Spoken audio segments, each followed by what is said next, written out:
Bueno, hermanas, vamos entonces a estudiar. Vamos a seguir estudiando con el Señor. Es un momentito, yo voy a poner aquí las diapositivas.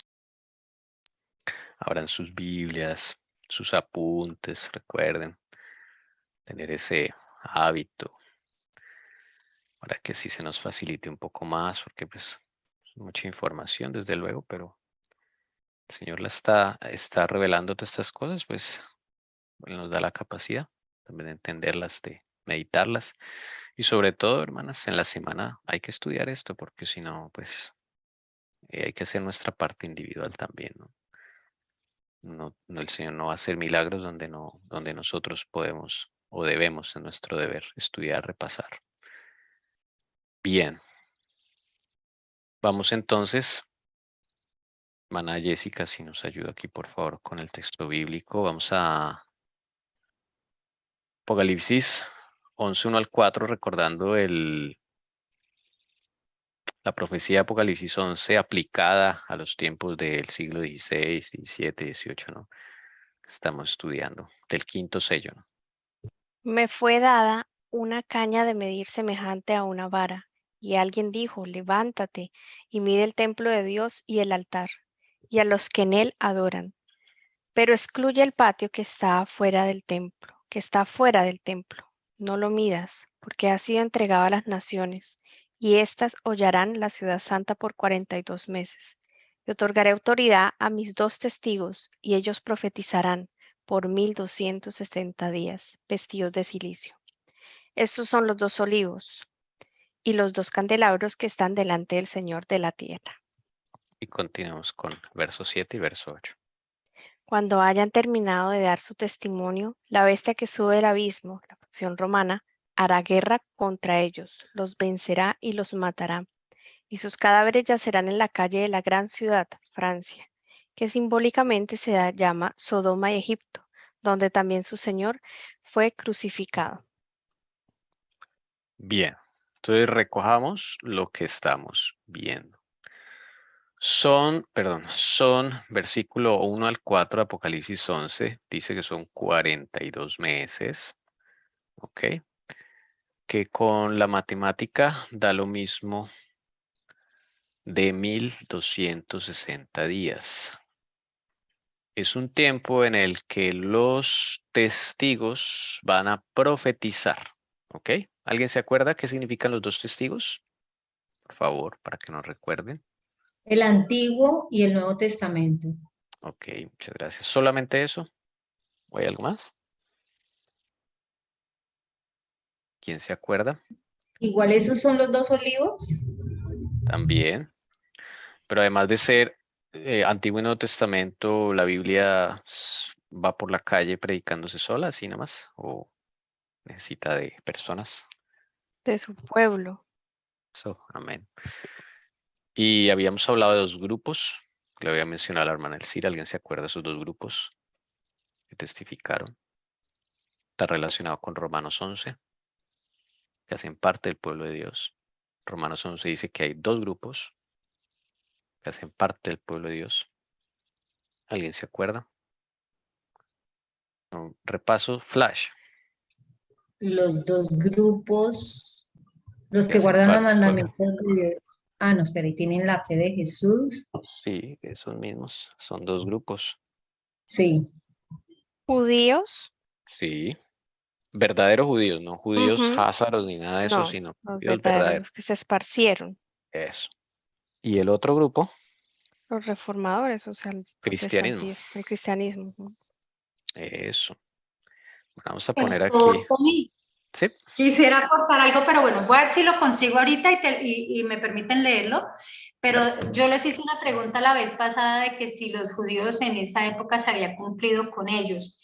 Al parecer no, por un texto de la hermana Helen White, y ella habla que para el fin del tiempo se va a cumplir eso. Ok. O sea, ellos no testificaron en esa época. O sea, no se cuenta desde ahí, llamémoslo literalmente, pero llamemos la testificación que habla ya ahorita lo busco, voy a mirarlo bien, ¿cómo se llama la testificación de los 2 testigos? que sí, o sea, que tienen que ver con el Antiguo y Nuevo Testamento, esa testificación, digamos, plena se dará para el fin del tiempo. Claro, en esa época no, pero se dará para el fin del tiempo. Interesante. Entonces aquí podemos, el pueblo que la predica. Podríamos hacer otra anotación para que quede claro.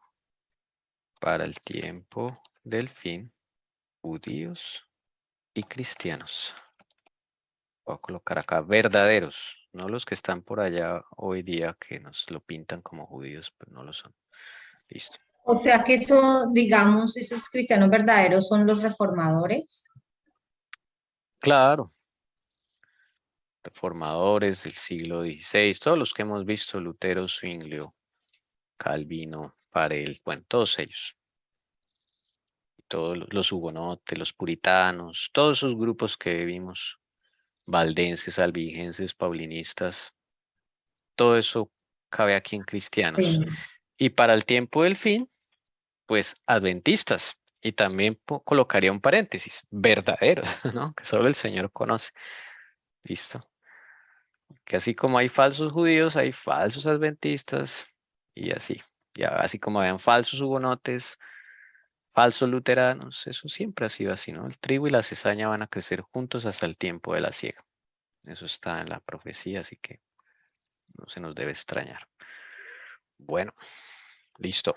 Entonces, este es el tiempo el que estamos manejando, ¿ok? El tiempo en que estamos manejando. Estos testigos van a profetizar por 1260 días. Pero me dice que cuando hayan terminado de dar su testimonio, noten que no dice cuando hayan acabado de profetizar.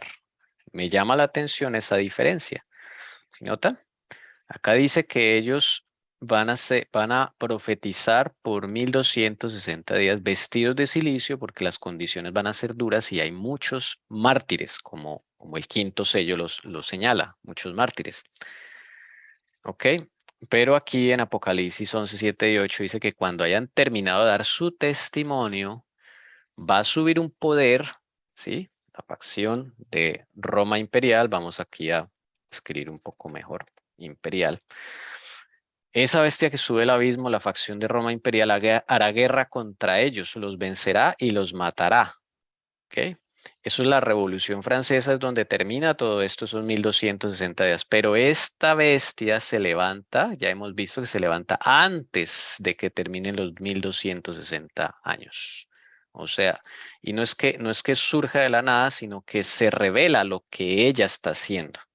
¿Listo? Y Se Tommy, revela. y esa Roma imperial es todas esas familias, ¿cierto? De las cuales hemos hablado. Eso, y que ya la Oh, hermana Alcira, si Dios quiere, del juez va a empezar a ampliar ese tema y a mostrar ya en detalle estas familias. claro, Y ahí porque la vamos. Roma papal O ya sea, es todo lo referente al Papa, todo.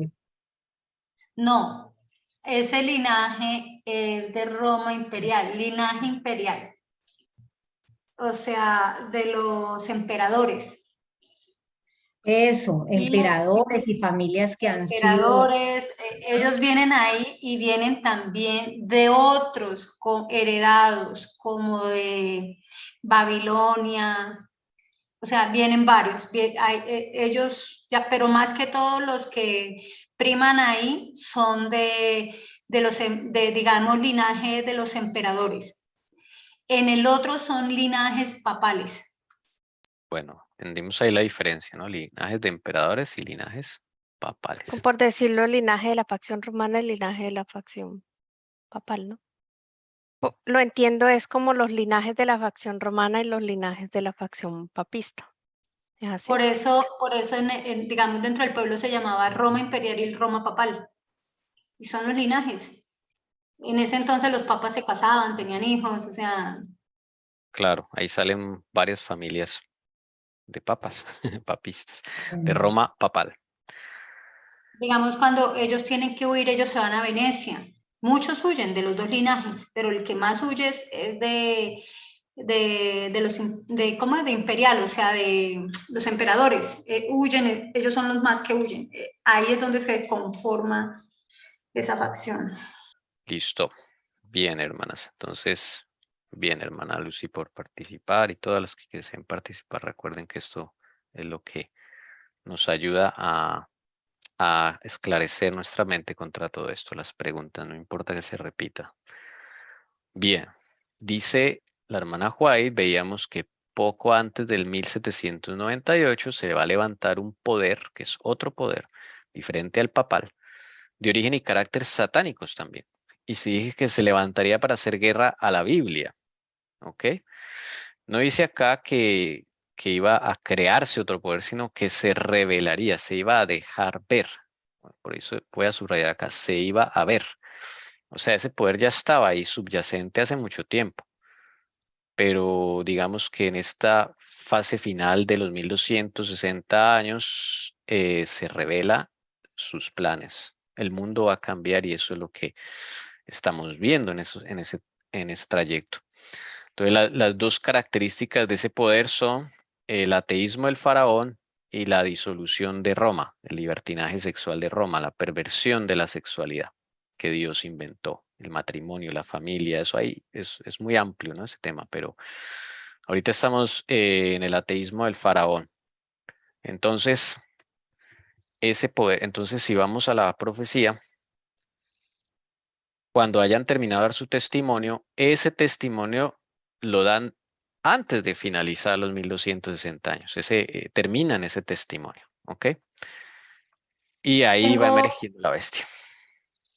Sí, Tommy, qué pena, a ver si podemos abrir el corchete y me permiten leerle lo que habíamos hablado de los judíos, ¿sí? por favor. Entonces eso se encuentra en Hechos de los Apóstoles capítulo 35 y dice lo siguiente: la salvación ofrecida a los judíos basado en Romanos 11, aunque Israel rechazó a su hijo, Dios no los rechazó a ellos. Israel había tropezado y caído, pero esto no hace imposible que se volviera a levantar. En la proclamación final del Evangelio, Dios espera que sus mensajeros manifiesten particular interés en el pueblo judío que se halla en todas partes de la tierra. Entre los judíos hay algunos que, como Saulo de Tarso, son poderosos en las Escrituras, y estos proclamarán con poder la inmutabilidad de la ley de Dios. El Dios de Israel hará que esto suceda en nuestros días. No se ha cortado su brazo para salvar. Cuando sus siervos trabajen con fe, con aquellos que han sido mucho tiempo descuidados y despreciados, su salvación se revelará. Amén. Bueno, muchas gracias por ese texto. Lo repetimos la cita, por favor, Hechos de los Apóstoles, Está en el página capítulo 35. Ahí es 35. donde el hermano habla referente a Romanos 11. O sea, ellos no se han levantado, Dios no los ha desechado, sí los dispersó, están en castigo, pero para nuestros días es cuando Dios empezará como a Saulo de Tarso, hay poderosos, claro, porque ellos fueron bien educados con un escrito está, no como nosotros. Sí, listo. Bien. Entonces, vamos aquí a los 1260 años. Entonces, esto lo vemos en la historia, lo corroboramos de que estos testigos terminan su testimonio y a medida que van terminando, se va levantando ese otro poder, la facción de Roma Imperial, o se va dejando ver más bien, se va dejando ver ese poder. Aquí lo podemos ver en una gráfica. El quinto sello va desde 1517 a 1798. En estos años cuando se revelan tres proyectos en el mundo. Y esos tres proyectos son de la facción romana, son de la bestia del abismo, que va subiendo el abismo, que es esa facción romana que se empieza a tomar el control del mundo. Y ellos lanzan tres proyectos para que tengamos en cuenta. Uno, la reforma. Dos, la revolución científica. Y tres, la ilustración. Los tres son proyectos de la Roma imperial. Y ese proyecto es con el único propósito de darle en la cabeza a la Roma papal y poder tomar el control del mundo. Si alguno que de pronto no ha seguido los videos dice, ¿y por qué la reforma fue lanzada por esta gente? Dios lo permitió porque el mundo necesitaba que se abriera la Biblia. Y ese proyecto trajo muchos, sacó de la ignorancia a todo el mundo, a todo el planeta. Y después de muchos siglos la Biblia se abrió. Sí, hubo persecución. Sí, hubo muerte, martirio. Pero se cumplió el propósito. Muchos fueron salvos. Entonces este proyecto, los que lo maquinaron, las familias que lo maquinaron, dijeron, pues el Papa escondió la Biblia, pues nosotros la vamos a sacar.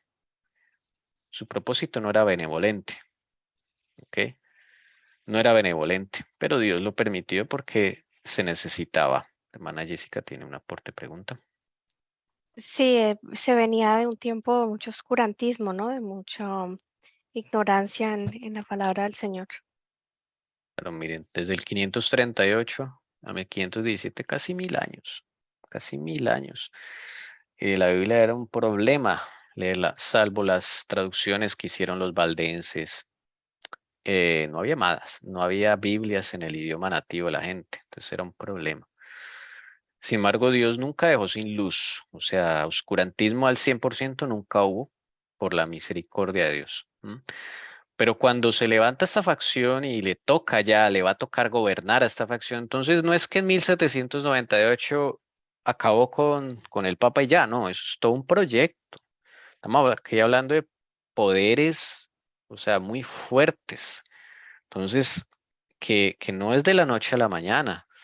Entonces, en esa época se demoraron 280 y pico años en tomar el poder, el control. Entonces ellos lanzan 3 proyectos con el cual cambian el mundo y lo cambian de manos. De la Roma papal se va a la Roma imperial. La reforma, primer proyecto. Segundo proyecto, la revolución científica. Tercer proyecto, la ilustración. ¿Ok? El primero, cambia la religión. Cambia la religión. Cambia el mundo en materia religiosa. Hasta esa época solamente había una iglesia, un dogma, unas creencias, oficialmente hablando, ¿no? Que era la Iglesia Católica de la Edad Media. ¿Ok? Solamente había eso.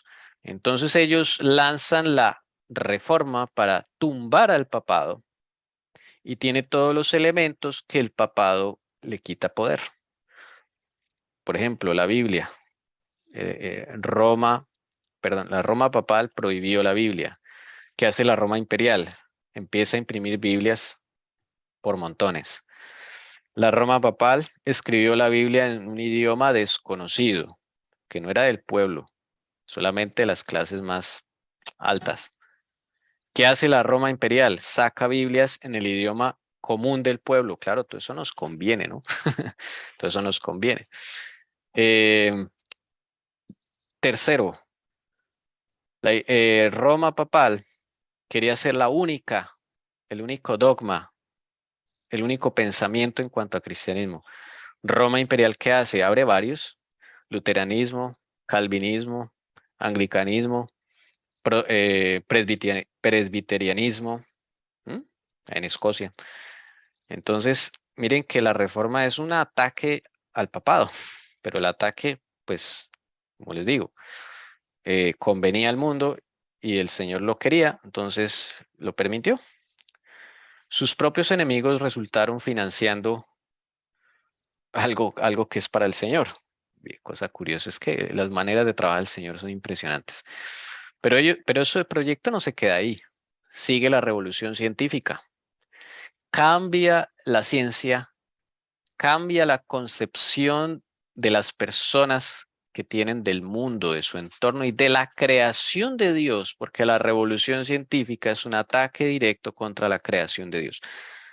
Porque la Iglesia Católica Romana cree en la creación de Dios. Eso sí no está mal. O sea, eso no por ser católico todo es equivocado, ¿no? Recuerden que hay una mezcla. La Iglesia Católica es una mezcla, ¿ok? De lo que está en la Biblia con paganismo. Entonces, la Roma imperial dice, pues vamos a atacar ahora al papado por el lado de la creación, de la concepción del Dios creador, de la concepción que tiene del mundo, del universo, y vamos a cambiarle la mentalidad a la iglesia y al mundo. Eso es una labor, esto es de Satanás, hermanos, porque a la final lo que quiere Satanás es alejarnos de Dios. Entonces, por un lado nos dan la Biblia, pero por el otro nos cambian el pensamiento para que la Biblia se convierta en un accesorio de la casa y ya no haga parte la palabra de Dios en nuestras vidas. Y le creamos más a la ciencia. Y así fue, porque en la revolución científica cambia tanto la concepción que tienen las personas de un Dios creador que terminaron creyendo en los supuestos descubrimientos científicos y terminaron desechando al Dios creador. O sea, ese objetivo lo cumplieron desafortunadamente. ¿Mm? El éxito no es total, gracias a Dios, porque Dios tiene a su pueblo siempre, tiene a su remanente, ¿ok? Y luego de eso un contraataque como para acabar con todo y es la ilustración. Eso lo veremos más adelante con la ayuda del Señor, que es la ilustración. La ilustración es un ataque directo contra la forma de gobierno del papado. ¿Ok? Eso cambia la forma en que se gobiernan los pueblos en el mundo. La ilustración. Entonces, aquí tienes cambio a la religión, primer bloque. Cambio a la ciencia y tecnología, segundo bloque. Y cambio a la política. Con eso acabaron con el dominio que tenía el papado. Cosa impresionante esos proyectos, hermanos. Y entonces nosotros estamos, la reforma ya la hemos visto muchísimo en detalle. Ahora estamos en la revolución científica, ¿ok? La revolución científica como ven acá, está entre la mitad de la reforma y la ilustración. Porque la revolución científica, los que hicieron la revolución científica no eran ateos, eran creyentes, no como los de ahora, ¿sí? Eran creyentes. Y la gente pensaba que por ser creyentes, lo que ellos decían era bueno y era correcto. ¿Ve? Es que esta gente es tremenda, hermanos. Pero ellos no van a coger a unos ateos y a decir, mire, no existe el Dios creador. No, eso toca de a poquitos, eso toca como Satanás trabaja. Satanás no te va a mostrar la mentira así de frente, no. De a poquitos te la va metiendo y va cambiando las ideas de las personas. Aparece Nicolás Copérnico, 1500, desde el 1473, cuando él nace, hasta que muere 1543. Pero cuando él muere es cuando comienza la revolución. Este bloque naranja, comienza a dar forma 1543, porque cuando él muere, publica su famoso libro que se llama Sobre las revoluciones de las esferas celestes. Y ese libro es el que inicia la revolución científica. ¿Cuál es el objetivo de ese libro? Poner al sol en el centro del universo. ¿Por qué? Porque la Roma imperial, ¿a qué adoraba? Constantino, ¿a qué adoraba? Todos estos emperadores, ¿a qué adoraban? Pues al sol, al sol. Y ahí viene el día domingo, la adoración al sol. Entonces tienen que poner, o sea, ellos son religiosos en su paganismo. Debemos entender que ellos tienen sus creencias, son paganos, pero tienen sus creencias y son muy celosos de sus creencias. Entonces ponen al sol en la mitad, se inventan un sistema solar, sacan al sol, la luna y los planetas y las estrellas, los sacan de la cúpula de esta tierra, de este planeta y ponen a girar todo alrededor del sol. Y allí nacen estas sociedades científicas, no eran más que logias de masones, porque Copérnico fue masón, Kepler fue masón, ¿sí? Galileo fue masón y Newton fue masón. Todos estos son de logias. Esto es un proyecto organizado. Y justo se muere Copérnico y el que coge el trabajo es Kepler, Johannes Kepler, que también aparece con globos terráqueos, mapamundis esféricos y compás, porque esos son los instrumentos que usaron para convertir un mapamundi plano en un mapamundi esférico. ¿Ok? Entonces, siempre se identifican por eso. Y también la propaganda era, pero masiva a todas las masas para convencerlos de que el mapamundi era esférico y de que había un sistema solar. Ese fue el proyecto. Y Kepler coge ese trabajo de Copérnico y hace la matemática, o más bien la geometría de los movimientos de los planetas. Y dice que son movimientos elípticos. Él acaba de inventar lo que es el sistema solar. Y luego, para darle apoyo experimental al asunto, para que no quede solo en teoría, viene Galileo Galilei, se inventan un telescopio y con el telescopio ellos empiezan a demostrar estas cosas que postuló Copérnico y Kepler. Entonces él hace también su libro, desde luego aparece con Mapamundi acá al lado, con su compás, escuadra, bien masón el asunto, porque están construyendo un mundo según, y este mundo es curioso porque este mundo está lleno de filosofía griega y romana. No cogieron otra, sino la de los emperadores. Por eso acá podemos ver el proyecto de la Roma imperial. Y entonces Newton da la estocada final porque no se puede solo con geometría y observaciones, sino que toca ponerle matemática al asunto. Entonces se inventa las ecuaciones y se inventa una cuestión llamada la relatividad, que no existe. Se inventa la constante gravitacional y la constante de gravitación, 9,8 metros sobre segundo al cuadrado, que sin eso no sale nada de las matemáticas, no sale nada de la física de hoy en día. Todos son constantes. Y con matemáticas puedes construir el mundo que quieras con las leyes físicas que quieras. Y eso fue lo que hizo Isaac Newton. ¿Ok? Desde luego también con posturas de masones, ese dedo apuntando. Eso es masonería, masonería pura. Luego le pintan un cuadro en honor a él, donde lo pintan como un dios romano, el dios de la geometría, desde luego con un compás, porque todos ellos trabajaron para la facción de la Roma imperial. Y esa es la facción que nos gobierna hoy en día y lo podemos ver acá en el mundo, al dios Atlas, que es de donde se inspiraron para sacar el mapamundi esférico. Si ven a Atlas, es de la mitología griega, importado a los romanos, porque toda la religión de los romanos la importaron de los griegos. ¿Ok? Por eso las historias de los griegos y de los romanos es la misma cosa con diferentes nombres. Realmente Roma heredó todo de Grecia. Y entonces, por eso esos mapamundis esféricos vienen de la antigua Grecia. Y ahí está el dios Atlas. ¿Ok? Entonces cambiaron la visión del mundo. Cambiaron la visión del mundo. Esos atlas están por todo el mundo. ¿Cómo era el mapa que veían en la Edad Media? ¿Cuáles eran los mapas que usaban? Mire, aquí vemos uno. Estos mapas son los que usaban en la Edad Media, son los de Ptolomeo. Ptolomeo es un personaje por allá en la Alejandría, de los Ptolomeos, siglo primero, segundo, después de Cristo, si no estoy mal. Y esos son los mapas que usaron todos esos 1260, bueno, no todos los 1260 años, hasta el siglo XVI, que cuando empiezan a cambiar, hasta la Revolución Francesa, que cuando empiezan a cambiar la concepción del mundo. Si ustedes se fijan, mire el mapa de Ptolomeo, es circunferencial, ¿sí notan?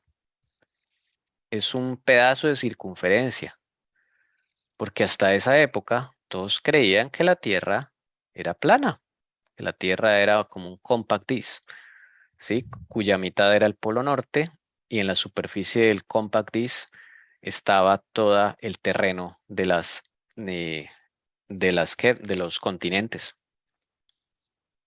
¿Ven? Entonces aquí arriba es circunferencial y aquí abajo circunferencial. Así era la Tierra. Mira, aquí está España, lo azul es el mar. Aquí está España, aquí está Italia, aquí está lo que representa África, ¿sí? Aquí Asia. Eso era el mundo de esa época. Pero así lo interpretaba. Eso era lo que estaba en la mente de las personas. Y con la revolución industrial convirtieron eso en esto. Mapas dando la sensación de que son esferas, ¿ok? Esferas.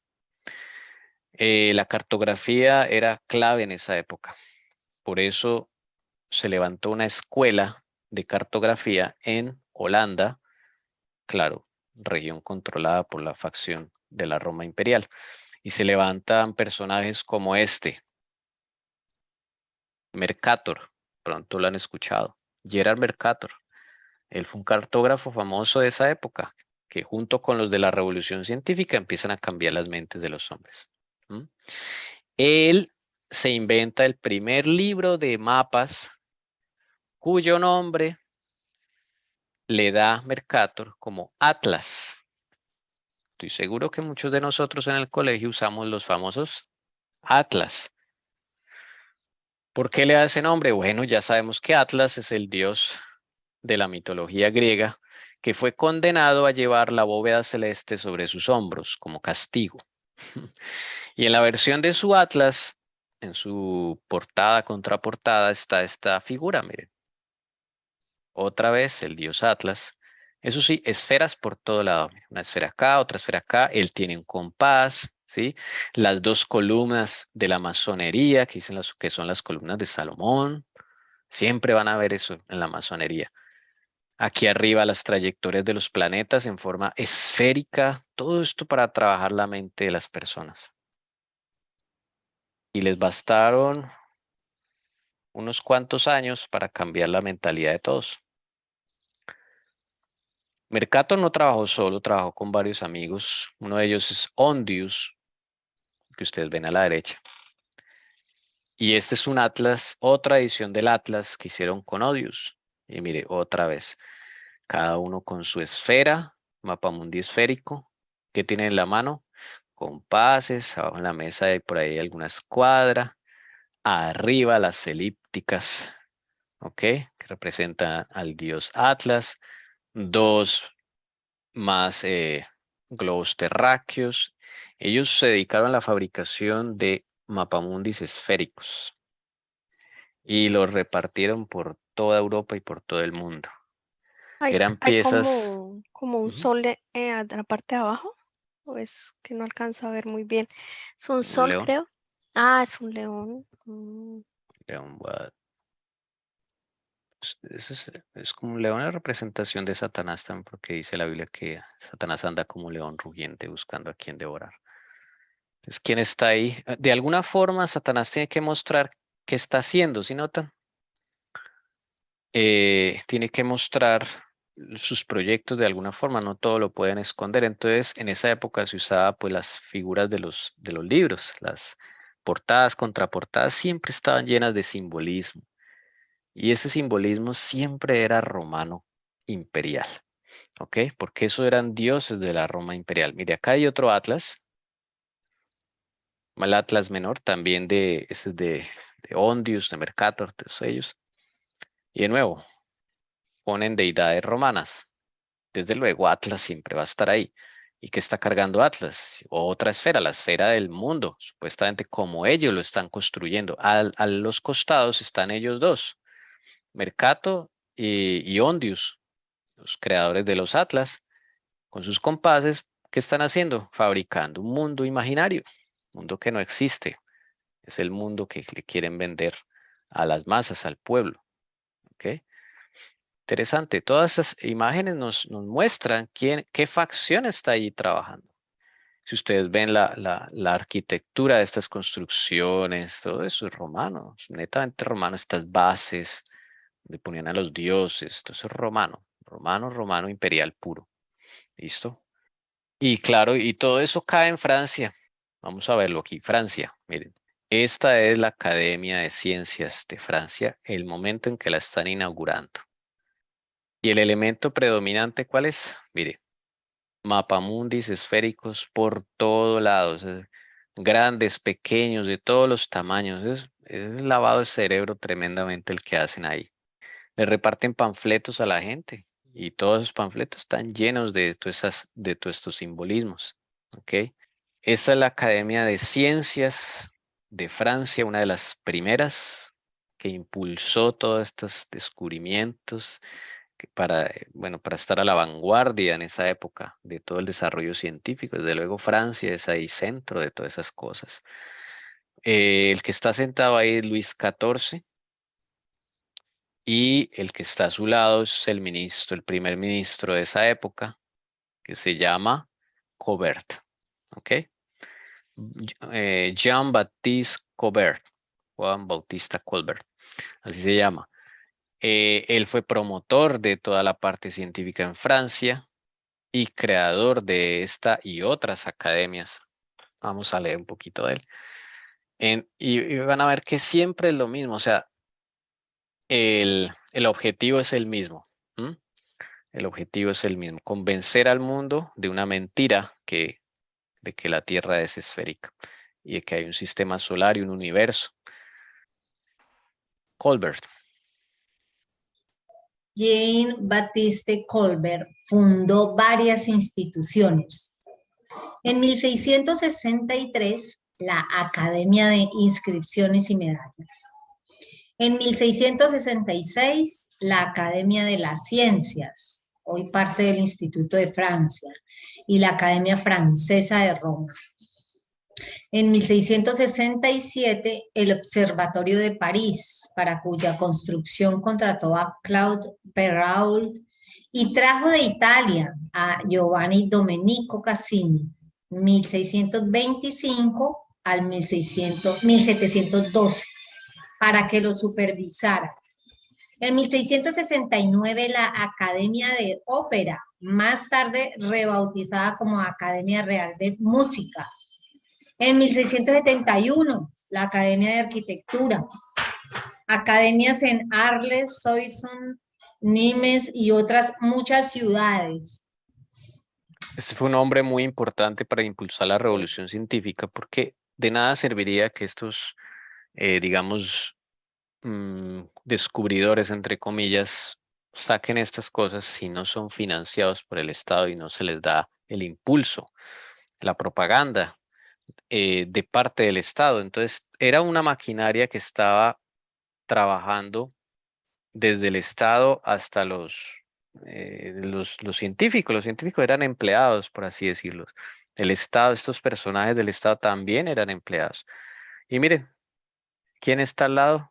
Una figura de Atlas cargando una esfera en bronce. Él estaba también en este proyecto. Entonces, era un continuo bombardeo y así es como hoy en día manejan la opinión de la gente. Dice que una mentira repetida muchas veces llega a creérsela a las personas. Cuando no hay discernimiento, cuando no hay temor de Dios, cuando nada, el ser humano termina creyéndosela. Entonces, todos estos cuadros de esa época, panfletos escritos del siglo XVII, era un bombardeo de lo mismo. La Tierra es esférica, la Tierra es esférica, hasta que convencieron a todo el mundo. Porque convencer a los científicos de la época pues era fácil. Digamos, sí, ecuaciones, se las inventan, listo. Pero convencer a las masas era una labor de repetición constante, propaganda, como hacen hoy en día. En esa época no había cine, televisión, internet, pero había libros, panfletos, cuadros, y esto es lo que se usaba para modelar las mentes de las personas. Colbert desempeñó un papel secundario en la lucha entre el rey y el papado en cuanto a los derechos reales sobre los obispados vacantes y parece haber simpatizado con la propuesta que sugería incautar parte de la riqueza del clero. En su odio a la ociosidad, se aventuró a suprimir no menos de 17 festividades católicas y tenía un proyecto para reducir el número de personas dedicadas a la vida clerical y monástica, aumentando la edad para tomar los votos. Al principio se mostró poco dispuesto a interferir con la herejía, pues se daba cuenta del valor comercial de los hugonotes protestantes franceses, que estaban bien representados entre las clases mercantiles. Pero cuando el rey resolvió convertir a toda Francia en católica romana y revocó el edicto de Nantes, le siguió y exhortó a sus subordinados a hacer todo lo posible para promover las conversiones. Entonces, este tipo era era de la facción romana imperial pura, ¿no? Él se fue contra el papado en las políticas. Recordemos que aquí ya está la figura de primer ministro. Entonces, digamos, el rey aquí ya empieza a ser desplazado por esta figura de primer ministro, que no es otra cosa que un presidente, la misma cosa que en estos países de aquí. Entonces, las políticas que promueve estos hombres pues son claves. Y si ustedes ven, todas van en contra del papado, ¿sí? Ahora, ¿por qué? Vamos a irnos al pueblo de Dios, hugonotes, protestantes en Francia. ¿Por qué les empiezan a dar tan duro a los hugonotes? ¿Mm? Esta facción, no es la facción papal, es la facción Roma imperial. ¿Por qué le empiezan a dar tan duro? ¿Por qué en Francia y por qué no lo hacen en Inglaterra, no lo hacen en Holanda, no lo hacen en Escandinavia, siendo que son también regiones controladas por esta Roma imperial? Bueno, esto ya es una opinión mía, ¿sí? Ya es una opinión mía. Y se las voy a compartir. Si está errada, pues el Señor confirmará. Mi opinión es la siguiente. Viéndolo a nivel macro, ellos tienen 3 proyectos: la reforma, revolución científica y la ilustración. Pero hay un problema. Los que han sido reformados de corazón, los que están conectados con el Señor Jesús, se van a dar cuenta de que la revolución científica es antibíblica. Se van a dar cuenta de que la revolución científica va en contra de lo que dice el Señor Jesús en su palabra. Y ellos, los hugonotes en Francia, iban a ser tropiezo para sus planes. Por eso, creo yo, les empezaron a dar duro a los hugonotes. Entre otras razones, ¿no? Si a alguno se le ocurre otra, pues bienvenido pueda opinar. Porque este señor, como ustedes ven, le da duro al papado, ¿sí? Pero después, cuando se decide exterminar a los hugonotes, pues apoya ese exterminio. Está, ¿se acuerdan? Cuando empezaban a convertir a la fuerza al pueblo de Dios, y algunos pues ya así sea con emborrachándolos, haciéndolos firmar un acta de abjuración, todo esto. Eso por un lado. Por otro lado, si habían hugonotes, estaba la bendición de Dios. Los hugonotes también eran científicos, habían científicos hugonotes. Y ellos fueron los primeros opositores contra las enseñanzas de Copérnico, Galileo, Kepler y Newton. Entonces había que sacarlos del camino. ¿Ven? ¿Cuál era un motivo para sacarlos del camino? Pues haciendo lo que hace el papado y echándole la culpa ¿a quién? Al papado. Ahí resuelven 2 problemas de un solo golpe. ¿Sí?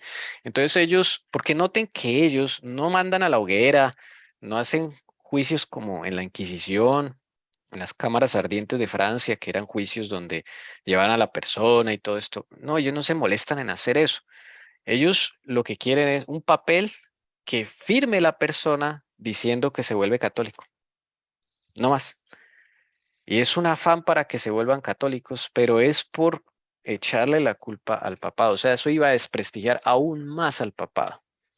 ¿Sí? Entonces, y por el otro lado, limpian para ellos el camino por la oposición que levantarían los hugonotes al saber de la revolución científica. Es que un hijo de Dios verdadero, cuando ve esto, que le están haciendo esto al mundo, Un momentico, eso no está en la Biblia. La Biblia no dice que seamos una esfera, ¿sí? Que el mapamundi sea una esfera, ¿no?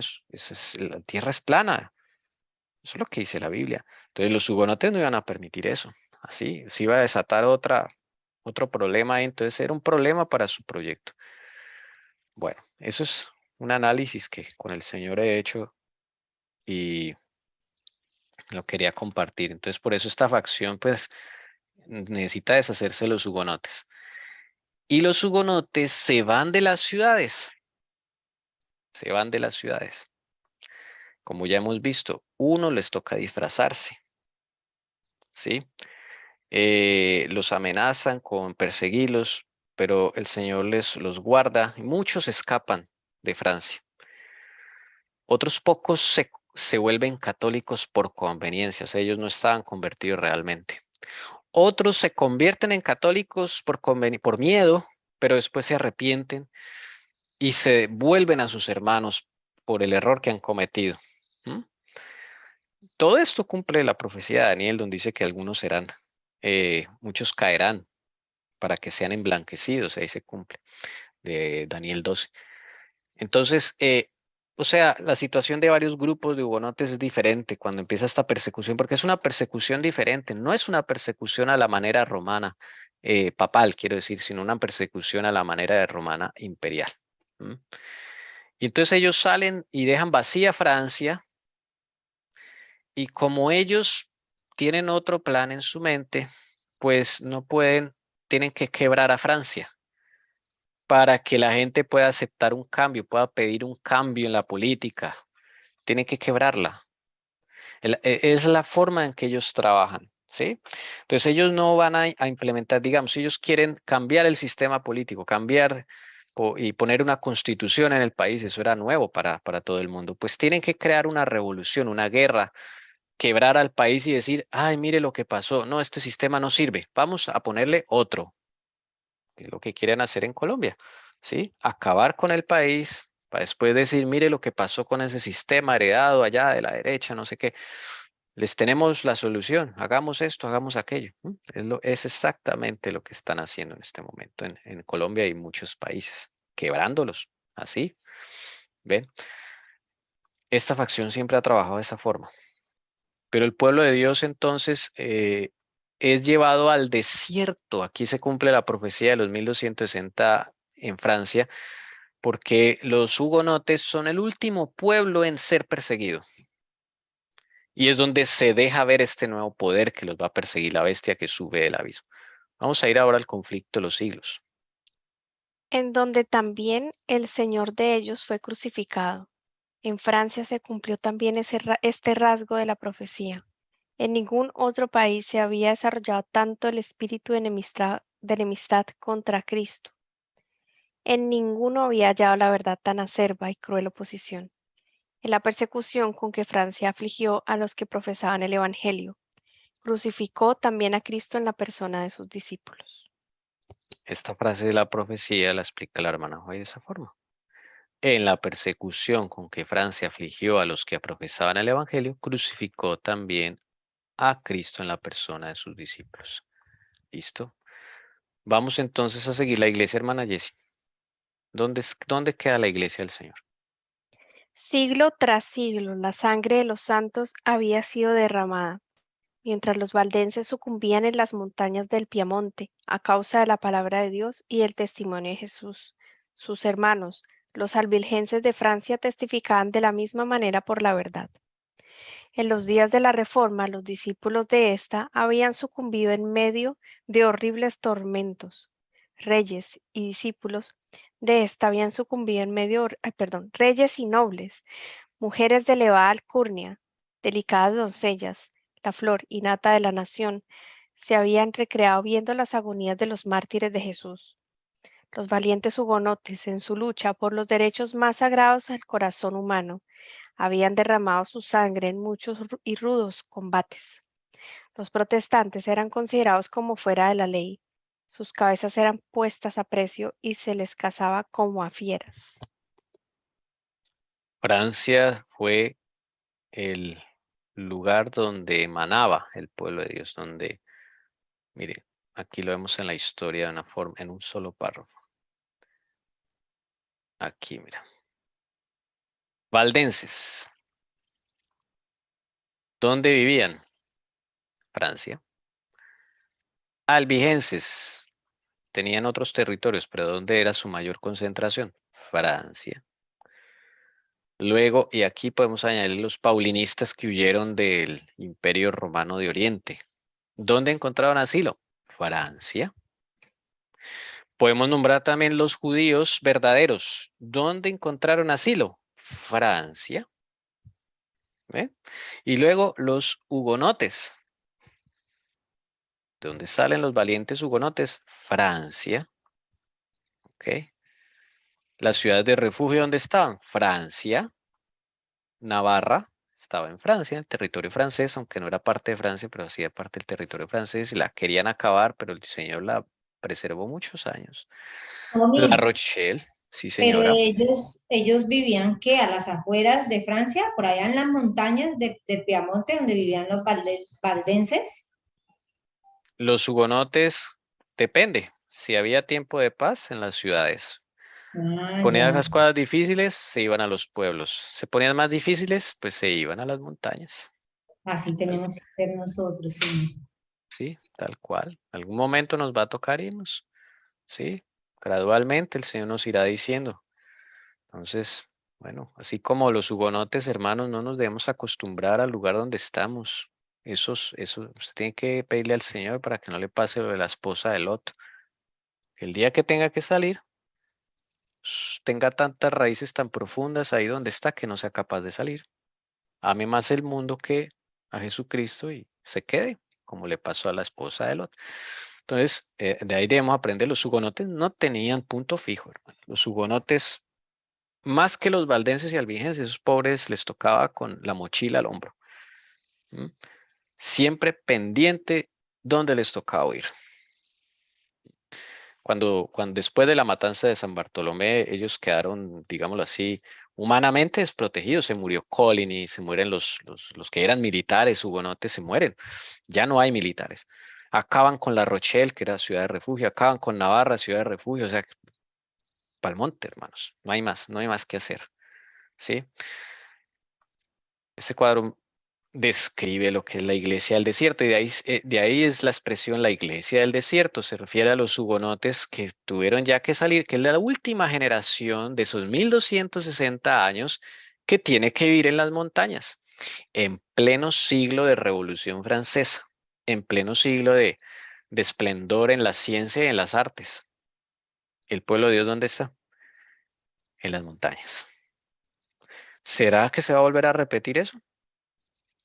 Porque ahorita dice que viene un gran momento de donde van a sacar tecnología que nunca antes hemos visto, camas cuánticas, van a haber mucha ciencia, tecnología, va a haber un esplendor en la ciencia.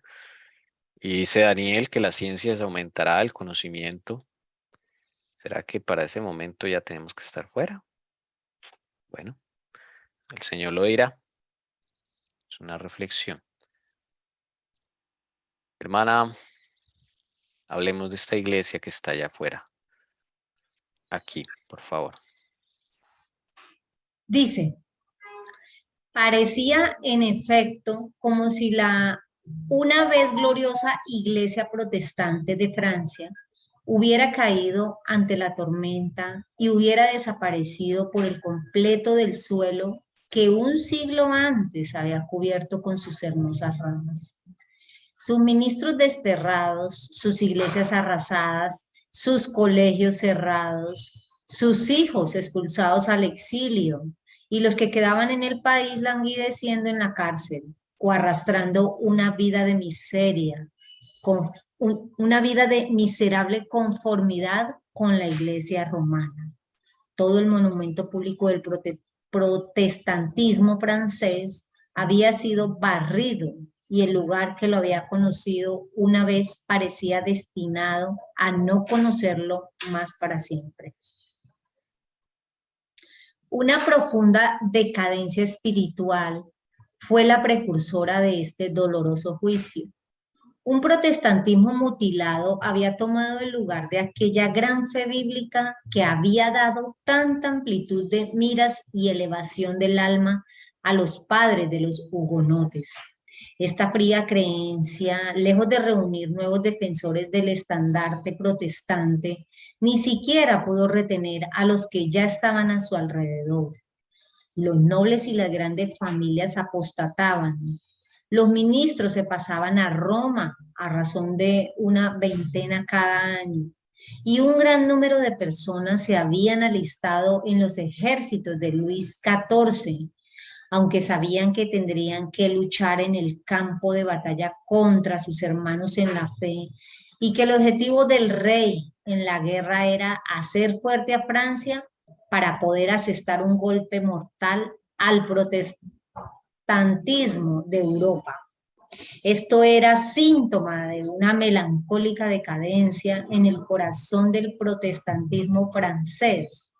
Y ahora el hacha estaba puesta en la raíz de ese árbol, que si se hubiera dejado en pie en la tierra, en pocos años habría muerto de absoluta descomposición. El árbol representa el pueblo del Señor en Francia, los hugonotes. Y casi los acaban. Pues ustedes saben que el Señor, aparentemente casi los acaban. Ustedes saben que el Señor no abandona a su pueblo, a sus remanentes, la niña de sus ojos, hermanos. No lo abandona. ¿Qué pasó con este árbol? Entonces, es triste porque muchos que se decían ser hugonotes se pasan a Roma. ¿Mm? Acá lo dice. Como 20 por año empezaban a pasarse. Qué tristeza, los pastores. Porque no estaban convertidos. Hermanos, eso se vuelve a repetir. Cuando vengan las dificultades, las cosas difíciles en este mundo, ahí vamos a ver quién es quién. Quién es del pueblo de Dios. Otros están, una vez siendo hugonotes, se alistan en los ejércitos de Luis XIV, pero saben que van a tener que ir a perseguir a sus hermanos. Doloroso esa situación. Unos tienen que callar su conciencia para poder hacer eso y salvar su pellejo. No están convertidos. Otros de ellos se arrepienten y se van a reunirse con sus hermanos en el campo. Entonces es una situación muy, muy triste, muy difícil, pero el Señor no los abandona. Van a Jessica. ¿Qué pasa con ese árbol? El corte del tronco fue la salvación, pues en ese momento empezaron a brotar los retoños de la vieja raíz.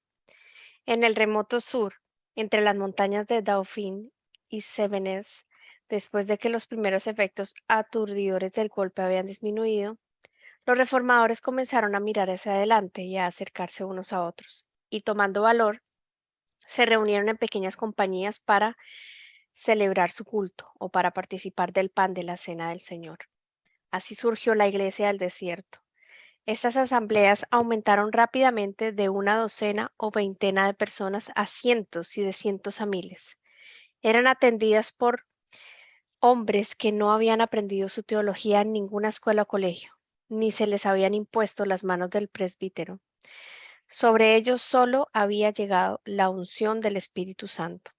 Las asambleas a las que se dirigían se reunían en la ladera de una montaña, o en algún páramo solitario, o en una cantera desierta, o en una caverna sombría, o en medio de los grandes tallos y las ramas de un bosque.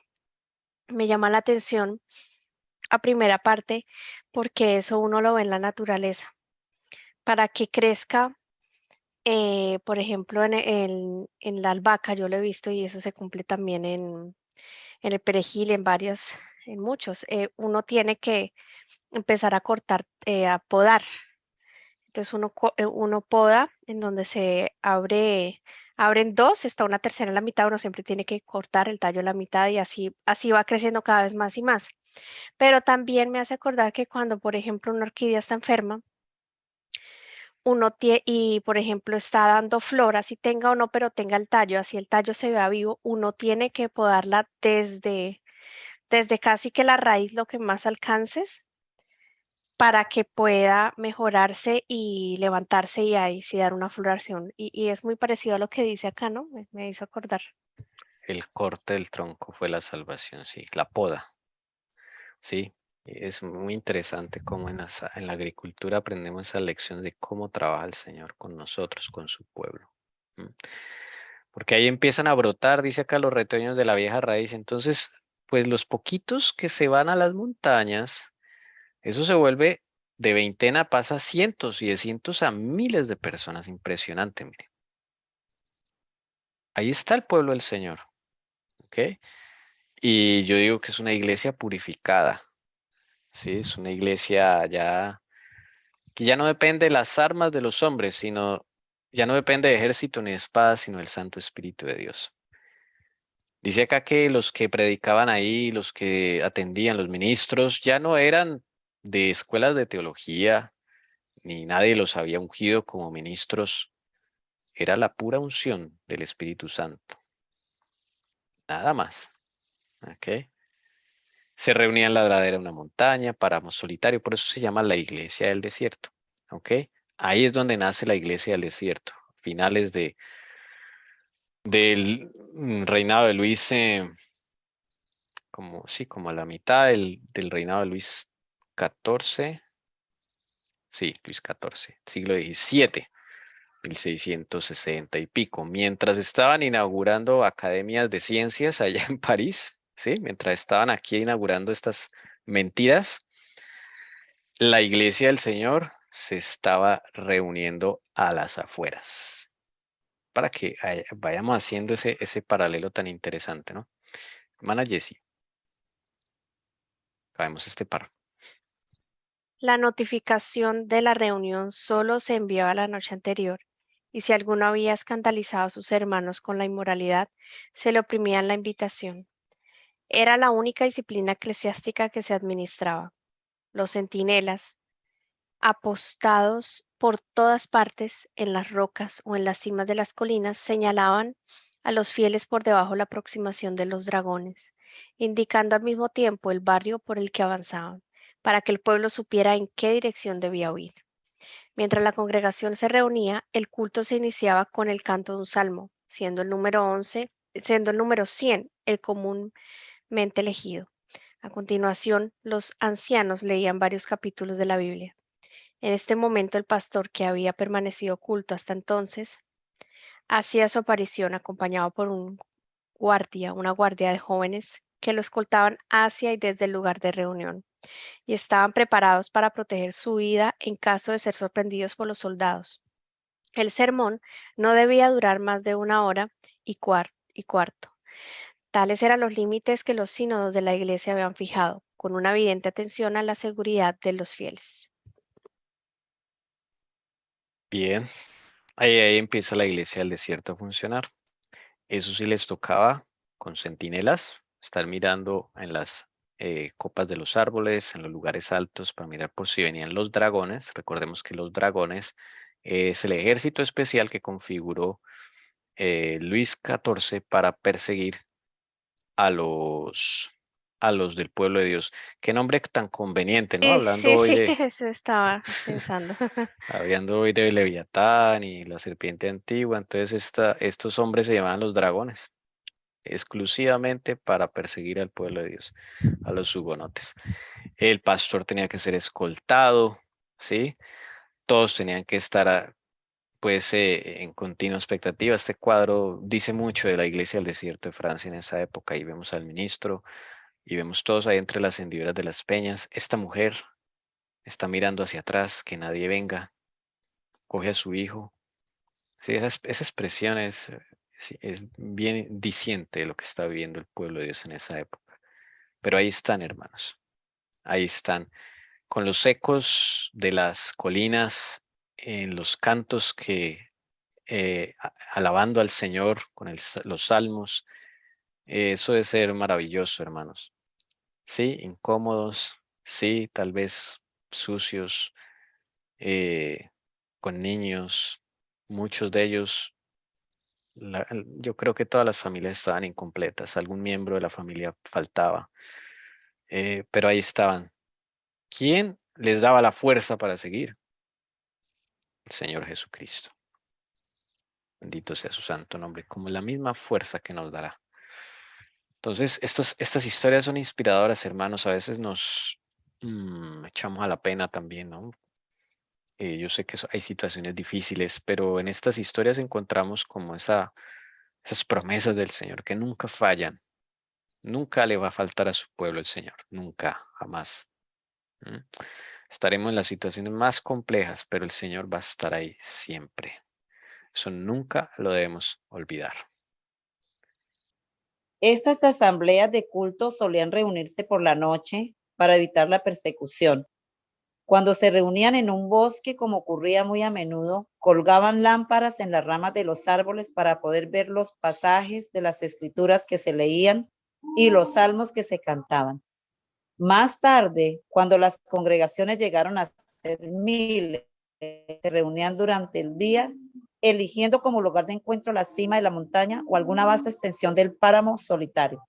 Su culto tan sencillo en sus formas externas, pero tan sublime en su espíritu y tan grandioso en sus accesorios, la bóveda abierta en lo alto, la vasta soledad alrededor, el salmo y la oración que se elevaban al cielo en medio de la profunda quietud, los peligros que rodeaban a los fieles, todo tendía a dar una realidad y seriedad a las devociones y a impartir una dignidad moral al culto, comparada con la cual el esplendor del rito o de la arquitectura no habría sido más que una profanación.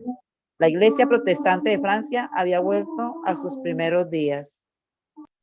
Bonita esa frase, ¿no? La Iglesia Protestante de Francia había vuelto a sus primeros días.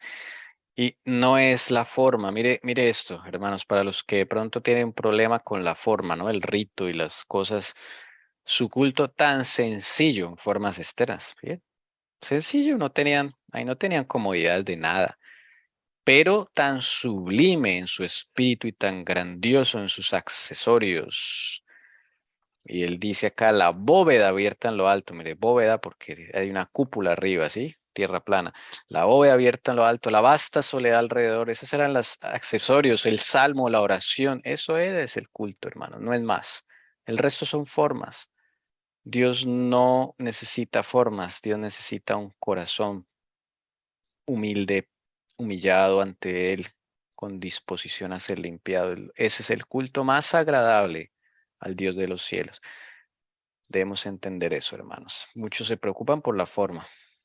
Nos preocupamos, me incluyo. Y a veces decimos, ay, pero es que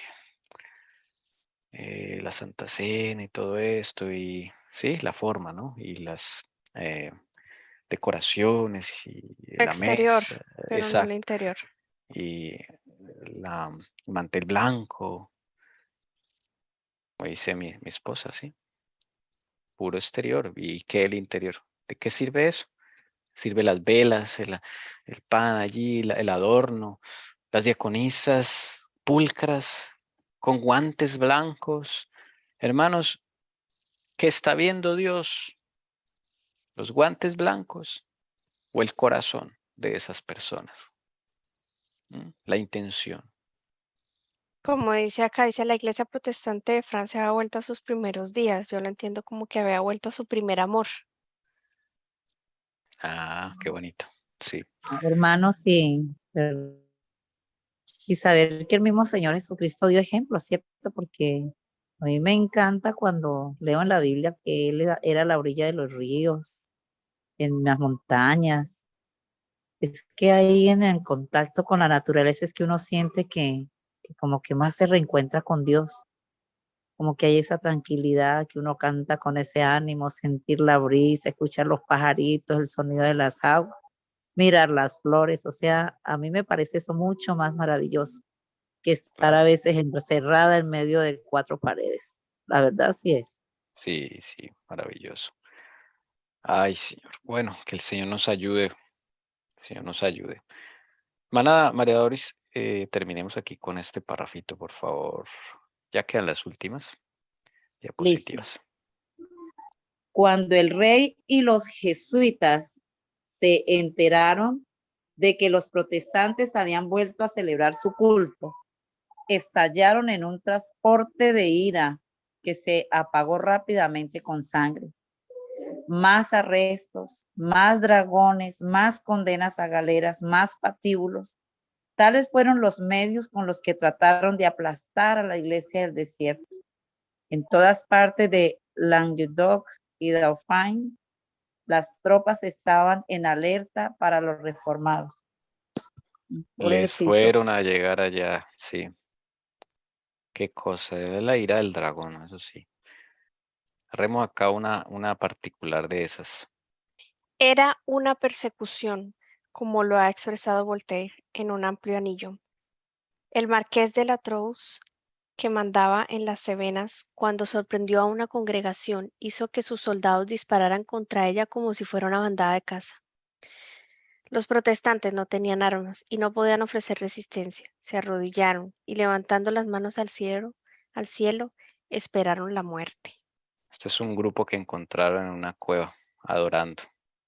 El veraz Antoine Court dice que se le proporcionó una lista exacta de las asambleas que fueron masacradas en diferentes lugares y que en algunos de estos encuentros entre 300 a 400 ancianos, mujeres y niños fueron dejados muertos en el lugar. Pero ninguna violencia pudo detener a estos predicadores de campo. Fueron creciendo en número y cada vez más frecuentes, hasta que al final nos aseguran que no era nada raro. Al atravesar la ladera de la montaña o el bosque donde se habían reunido, encontrar cada 4 pasos cadáveres que salpicaban el césped y cadáveres que colgaban de los árboles. Muy terrible eso. Más mártires. Pero dice acá fueron creciendo en número y cada vez más frecuentes.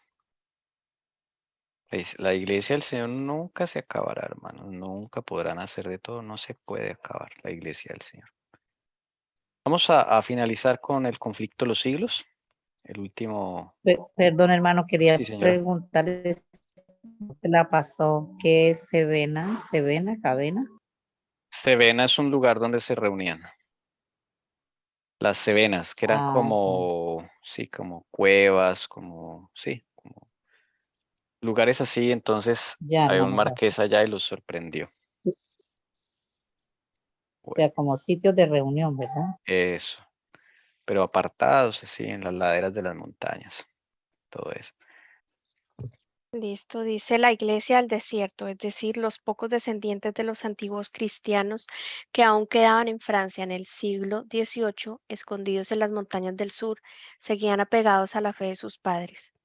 Cuando se arriesgaban a congregarse en las faldas de los montes o en los páramos solitarios, eran cazados por los soldados y arrastrados a las galeras, donde llevaban una vida de esclavos hasta su muerte. A los habitantes más morales, más refinados e inteligentes de Francia se les encadenaba y torturaba horriblemente entre ladrones y asesinos. Otros, tratados con más misericordia, eran muertos a sangre fría y a balazos, mientras que indefensos oraban de rodillas.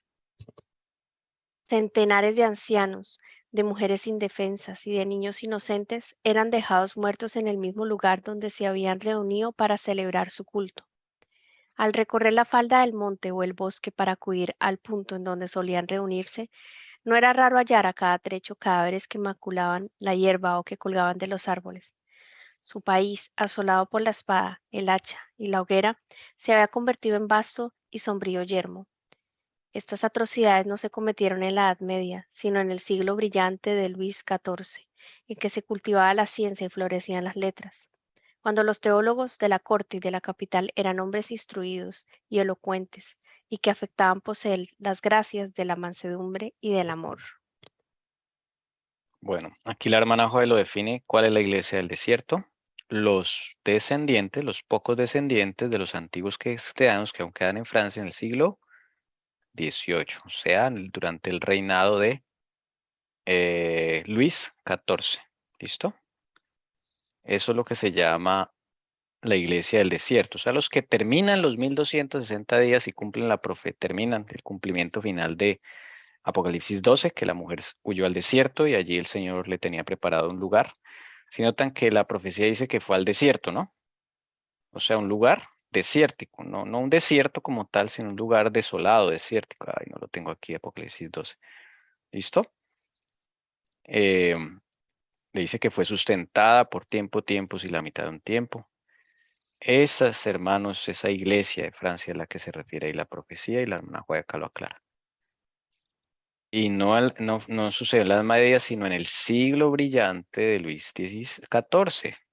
Y si ven que nos da acá la clave, donde se cultivaba ¿qué cosa? La ciencia. Está la revolución científica. Y florecían las letras. Ahí va a estar la ilustración, el otro bloque del proyecto de la Roma imperial. Recordemos aquí el bloquecito. Mire, ahí está. Que dice acá la hermana White, se cultivaba la ciencia y florecían las letras. Mire, se cultivaba la ciencia, la revolución científica, y se cultivaban las letras. Y ese va a ser el tema en la tarde, si el Señor lo permite. Vamos a hablar de la ilustración. Ahí es donde sacan de esa famosa ilustración que eso viene siendo uno de los, digamos, 7 reinos de la bestia, y no es así. Ok, sí.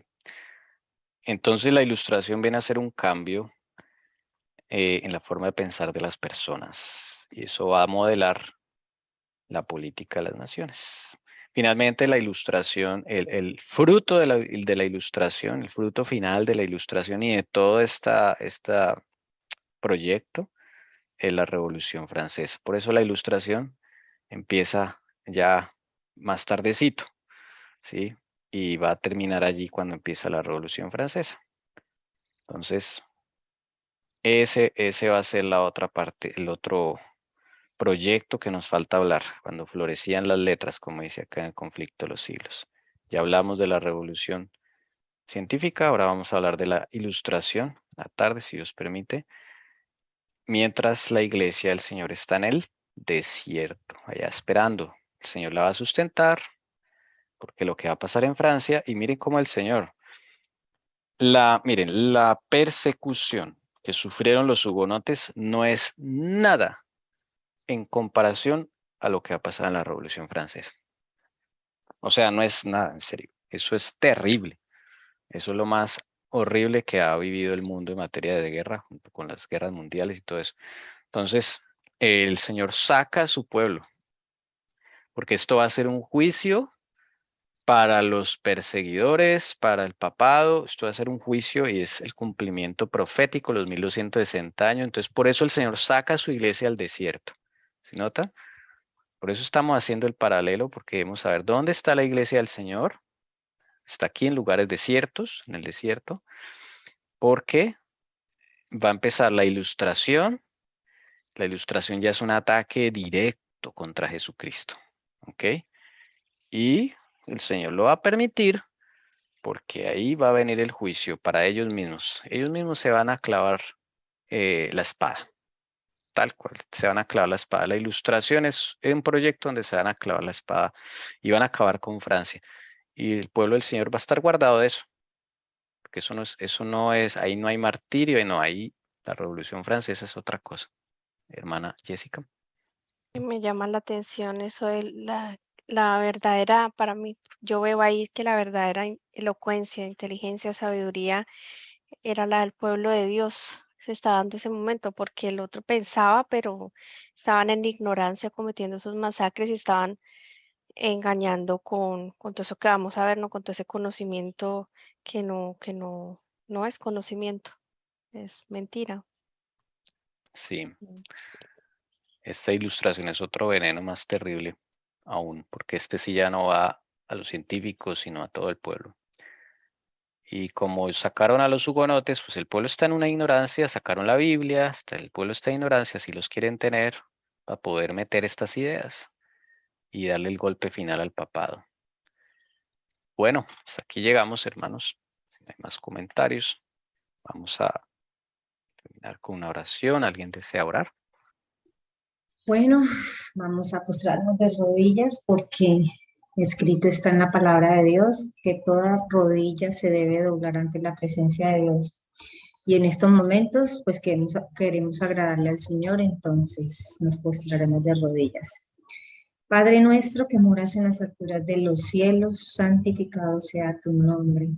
Venga a nosotros tu reino. Hágase tu voluntad así en el cielo como aquí en la tierra. Agradecido, Señor, por todo este aprendizaje que está haciéndonos aquí, a todos los que estamos presentes en la verdad os hará libre, Señor. Agradecidos en verdad y de todo corazón, porque nos has despertado, Señor, porque cada día estás limpiándonos, lavándonos de todas nuestras inmundicias. Ponemos, Señor, a los pies de la cruz de Calvario todas las peticiones que se han hecho en el día de hoy, para que, Señor, despierte también la conciencia de cada uno de estos hermanitos y que en el nombre de Jesucristo, Señor, des tú la bendición para cada uno. Gracias por la vida, gracias por la salud, gracias por el alimento diario que nos concedes. Gracias, Señor, por todas las cosas materiales. Gracias porque nos has dado a Jesucristo, nuestro mejor amigo, nuestro hermano, nuestro Señor y nuestro Dios verdadero. Bendito y alabado seas por siempre. Acompáñanos en estas horas de la tarde, Señor, y te pedimos, Padre, danos de tu Santo Espíritu, santifícanos en tu verdad, para que podamos, Señor, estar de parte tuya en el momento en que seamos presentados. Muchas gracias por todo. En el nombre de Jesucristo, hágase conforme a tu voluntad. Amén.